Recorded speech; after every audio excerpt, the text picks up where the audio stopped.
বলো, তোমরা ভাবছ কি আল্লাহ যদি রাত্রির অন্ধকারকে কিয়ামত পর্যন্ত স্থায়ী করেন, আল্লাহ ছাড়া এমন কোন উপাস্য আছে যে তোমাদের দিবালোক দান করতে পারে? তবুও কি তোমরা শুনবে না? বলো, তোমরা ভেবে দেখেছ কি আল্লাহ যদি দিনকে কিয়ামতের দিন পর্যন্ত স্থায়ী করেন, আল্লাহ ছাড়া কোন উপাস্য আছে যে তোমাদের জন্য রাত্রির আবির্ভাব ঘটাবে যখন তোমরা বিশ্রাম করতে পারো?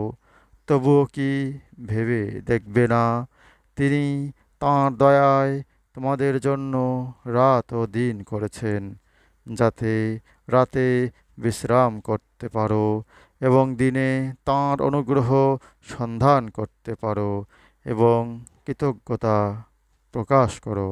সেদিন ওদের আহ্বান করে বলা হবে, তোমরা যাদের অংশী গণ্য করতে তারা কোথায়?